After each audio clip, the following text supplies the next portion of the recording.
Hello everyone.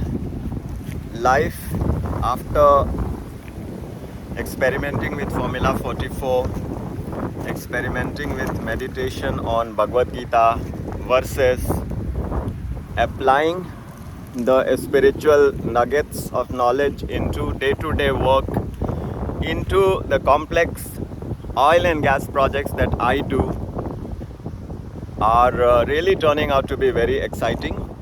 And forever I am willing to share on a week-to-week basis that how it is so much beneficial to learn about these techniques and come out of our lethargy or boredom or lack of excitement. So let us recap what is Formula 44. It is a simple experiment on work-life balance, on holistic wellness.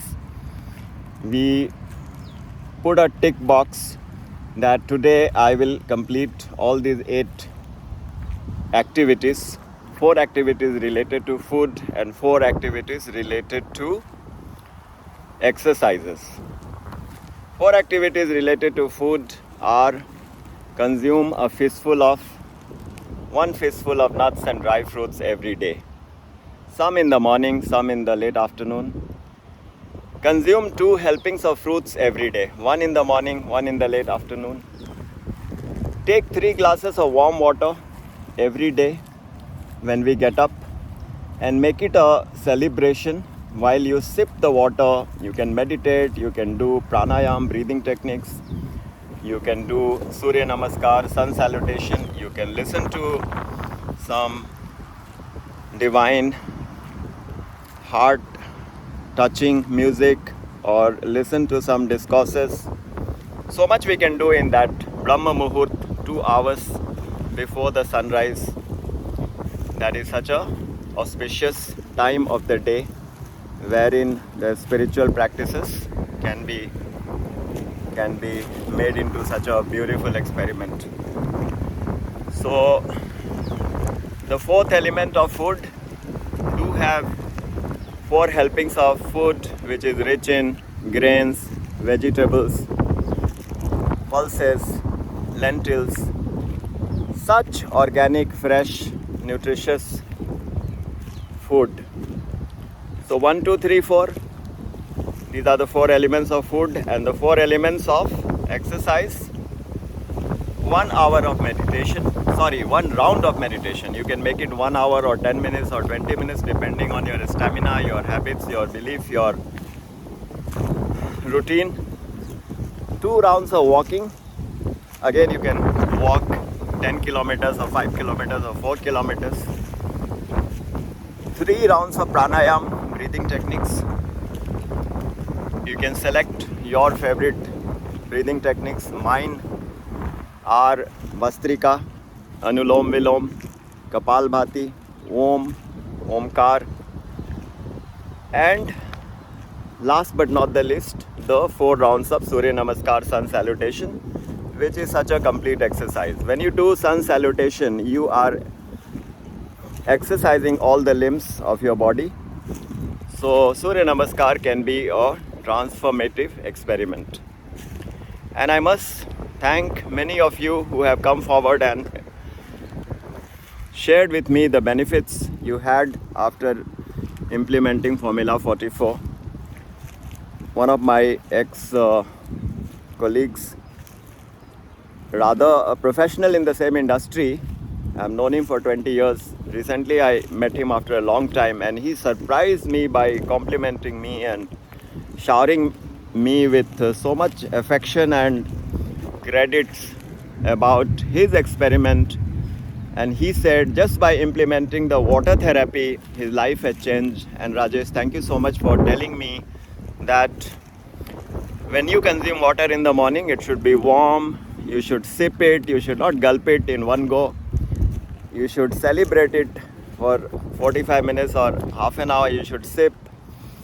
And that has made such a difference that I'm so much fitter, I'm so much lighter, I'm so much more energetic, and I am prompted to do other elements of your Formula 44. I have started doing Surya Namaskar. So I am so much emboldened to take Formula 44 to greater heights and share with more and more of you. And like every week, let us now pick up some verses from Bhagavad Gita and see how we can apply Bhagavad Gita in our day-to-day meditation, in our day-to-day life. Why don't we pick up one verse from every chapter today and just refresh everything that Bhagavad Gita has to offer. And for example, right now I am busy with a very large project of my career in the oil and gas industry, and forever I am experimenting the nuggets of wisdom coming from Bhagavad Gita. And it is such a coincidence that many of my leaders in the team echo the same sentiments, and they are very much happy when they are in such tight spots and situations, and we meet and we share our love for Bhagavad Gita, and lo and behold, we can resolve the issues by talking about some verses that, look, this is what happened to Arjun. He was in such a spot, and how with the help of the Lord Sri Krishna, who has become his teacher, his mentor, his guru, everything in fact, that is the position of a guru. He is like a mother, like a father, like a friend, like a beloved, like everyone. And look how everything became so beautiful and bright for Arjun. So why not implement the same in our projects also? And progressively we are conquering one milestone after another. And that is not to boast about the achievements, it is only to show that ordinary folks can achieve a lot by remaining calm, remaining equipoised, remaining in control amidst different ups and down situations. That is the essence of Bhagavad Gita. So let's pick up a shloka from the first chapter, which is Arjun Vishad Yog, the lamentation by Arjun about the consequences of the war. So Arjun is lamenting, and in the first chapter, Krishna has now blown the conch shell that the war is about to begin. Chanchalam. No, that's the other shloka. Panchajanya Rishi Kesho Devadatta Dhananjaya Pondram Dadmo Mahashankam Bhima Karma Vikodaraha. So in Bhagavad Gita, the first chapter talks about the backdrop of the war. So the two armies have lined up and the war is about to begin. The preparations have been completed. The commander-in-chiefs are in position. And that's when Sri Krishna talks about Bhagavad Gita to Arjun, seeing him in a state of confusion and lamentation and great distress. So he blew the conch shell, and that was the verse. Sri Krishna blew his conch shell, Panchajanya, and Arjun blew his conch shell, Devadatt, and Bhim blew his conch shell, Pondra. And now the second chapter begins. So second chapter is so full of knowledge that picking up one shloka is always so much difficult. But let us pick up, just for the sake of picking up one, that how the peace can be achieved by letting go of our own desires and our own obstinacy that I must get the results as per my wish. So the shloka that comes to my mind is 270. Apuryamanam achala pratistham samudramapa pravishanti yadvat tadvat kamaya pravishanti sarve sashantim apnoti nakamakami. Amazing shloka. It says that there is the ocean which is receiving water from hundreds and thousands of rivers, but it remains still and calm and serene. So a person who has to be a yogi, and who is a yogi? The person with a very steadfast mind, a person with equipoise, a person who doesn't get angry at every instance, he remains in control. Such a person is called Sthit Pragya, a yogi. So what happens to such a yogi? Like the ocean remains undisturbed even though so many rivers are flowing into it. So such a person, such a leader, such a manager will remain unaffected even though so much is happening around him. So many desires and so many provocations and so many inputs are coming to him from all directions, but he doesn't let it overpower him. He remains in control. That is the shloka number 270. And in the third chapter, we should remember the nugget of wisdom in the last part of the chapter. So the second chapter is Sankhya Yoga, analytical study, and the third chapter is Karma Yoga, the yoga of action, in which the shloka that I have in mind is Dhumena priyate vahani Yathadarsho malena cha Yatholbena grab Yatholbena tatha garbhas tatha tedena mavritam. So we have to be very, very cautious about the desires. The desires which are not controlled, which we are not contemplating about, can lead to disaster. That is what is stated in this shloka. Like the fire gets covered by the smoke, like the mirror is covered by the dust, like the fetus is covered by the womb. Similarly, the mind of even a knowledgeable person with knowledge and wisdom gets clouded because of the desire. Let's go into the fourth chapter, which is Gyan Karma Sannyas Yoga, and we can pick up so many beautiful shlokas. But let's remember that the Lord is in control. He is the one who created this universe. He is our creator.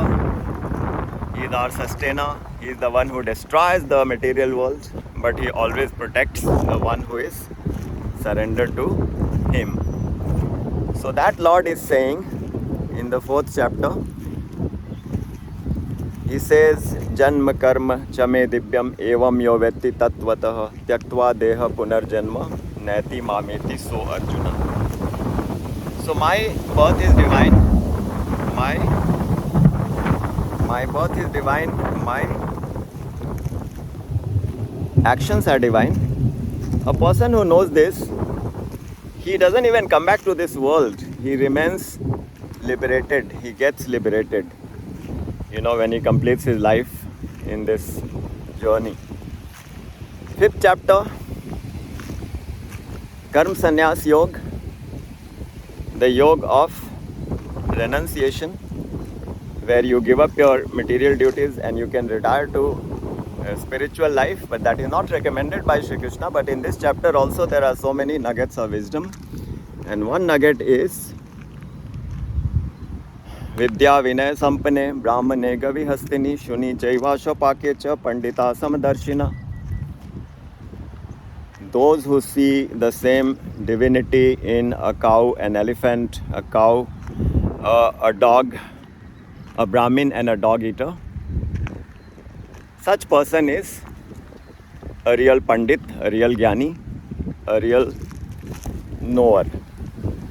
Sixth chapter, Dhyan Yoga, amazing chapter.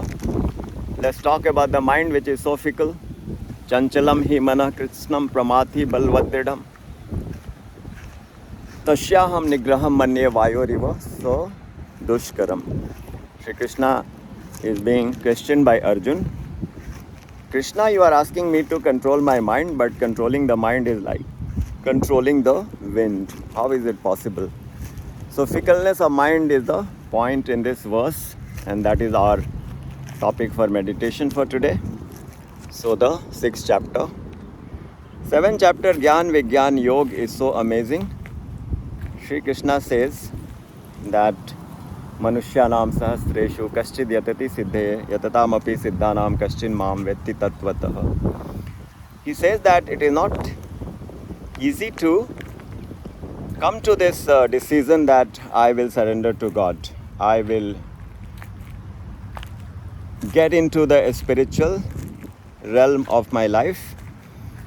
I will explore that. It is not easy. And very few people will actually do it and will actually know me.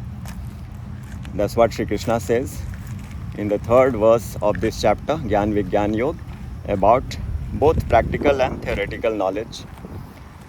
The 8th chapter is Akshar Brahma Yog, the imperishable divine.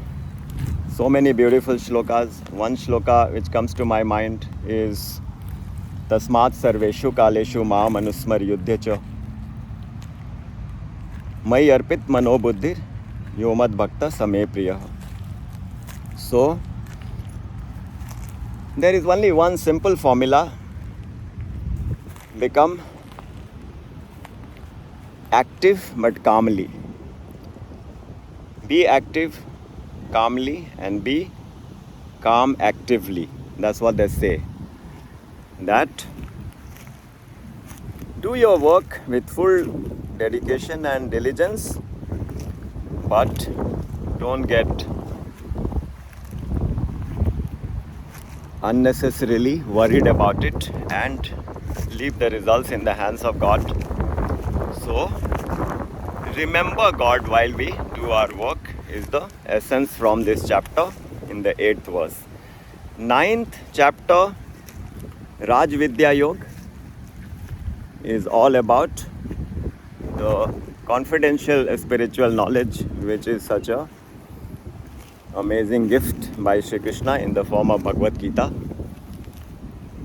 He says it is the king of all the knowledge.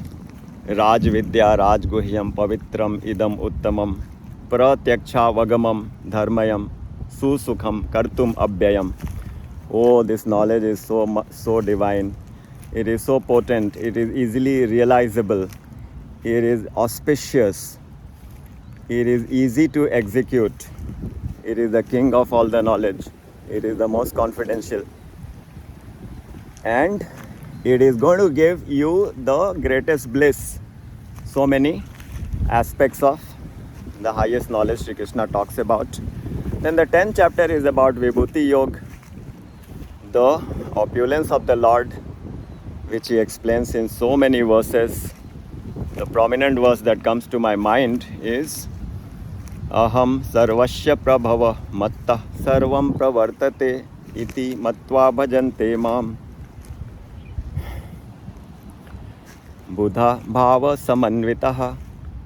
Those who know that the Lord is the one who is controlling this entire universe, and they have this faith and knowledge, they are the ones who worship me. 11th chapter, the Lord talks about his cosmic form.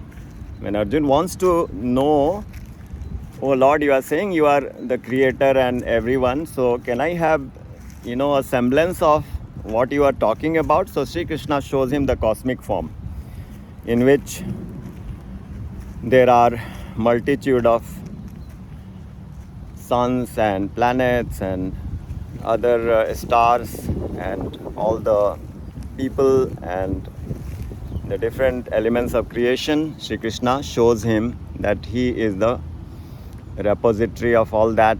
Everything is there in him only. He is the one who is having the control on all this. So it's an amazing chapter to read. And the shloka that comes to my mind for meditation is Tvam Adi Deva Purusha Puranas Tvamasya Vishwasya Paramam Nidhanam Vetasi Vedyam cha param cha dhamam Tvaya tatam vishvamananta rupam. So he talks about his, grandeur. Actually, Arjun is describing the Lord that you are the greatest, you are the original person, you are the most knowledgeable, the infinite source, etc., etc. You are unborn. So we go into the 12th chapter, which is Bhakti Yoga, the yoga of devotion, and so many beautiful shlokas. The one which I pick up, Anapeksha Suchir Daksha Udasino Gatabhyatah Sarvarambha Parityagi Yomad Bhakta Same Priyah. Shri Krishna describes the qualities of his devotees, and he says, my devotees are Anapeksha, without expectations. Suchir, they are experts and pure both inside and outside. And Daksha, experts.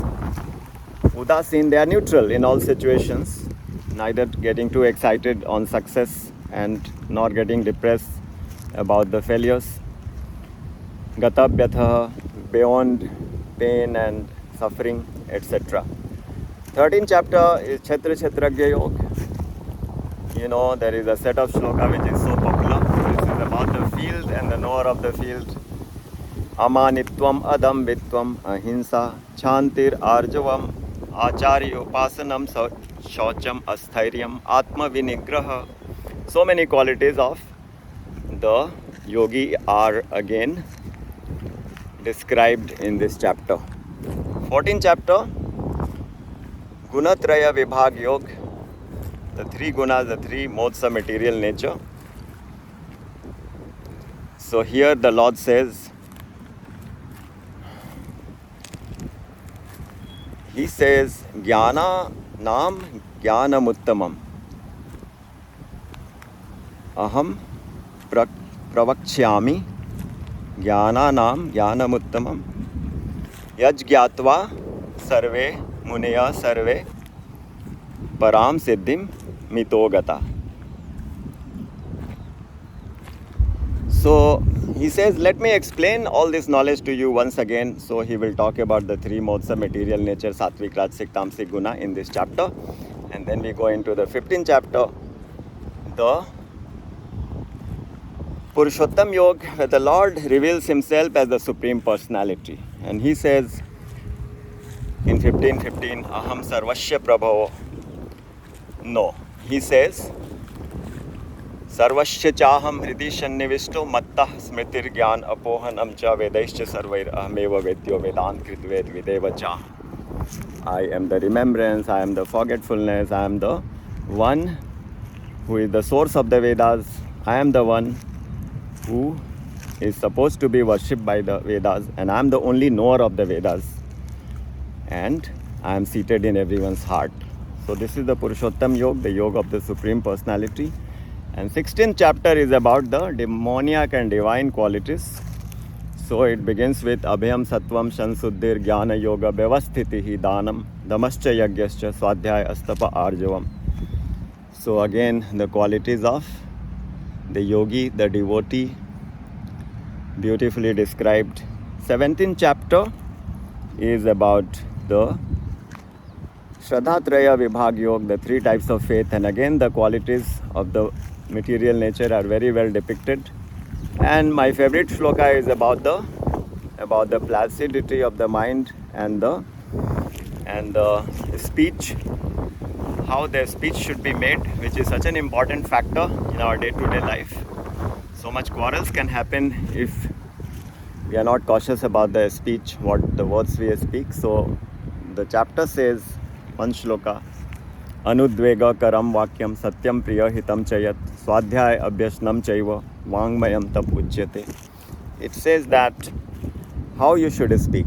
You should speak the truth. You should say what is beneficial to the listener. You should not agitate the other person by your speech. It should not harm the other person. And a part of your speech should be used in reading of the scriptural text. So this is the beauty of a speech, the austerity of the speech. And then we go into the last chapter, 18th, Moksha Sannyas Yoga, which is so amazing. The entire Bhagavad Gita is summarized, and it ends with Sanjay declaring, Yatra Yogeshwara Krishno Yatra Partho Dhanurdharaha Tatra Shri Vijayor Bhutir Dhruvani Tirmatir Mama.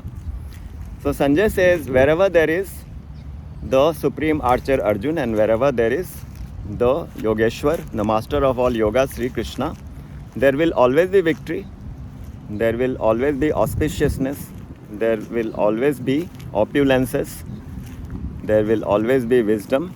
This is my undiluted opinion, is what Sanjay concludes Bhagavad Gita with.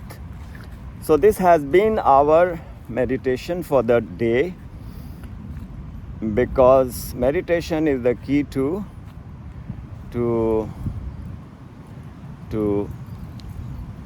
improve our speech, our thinking process, and our actions. So that is why we say, out of the 8 elements of the Formula 44, meditation is the most important. And the reason behind using the verses of Bhagavad Gita is, when we meditate on these verses, our mind becomes so much more beautiful and bright and pure. Otherwise, the material affliction, kam, krodh, lobh, mad, moh, matsar, rag, dvesh, irsha, lust, greed, anger, frustration, fear, jealousy, envy, etc. are all the time tormenting us. So this has been the weekend session for all of us to make our Formula 44 experimentation even more exciting. Take care and see you in the next video.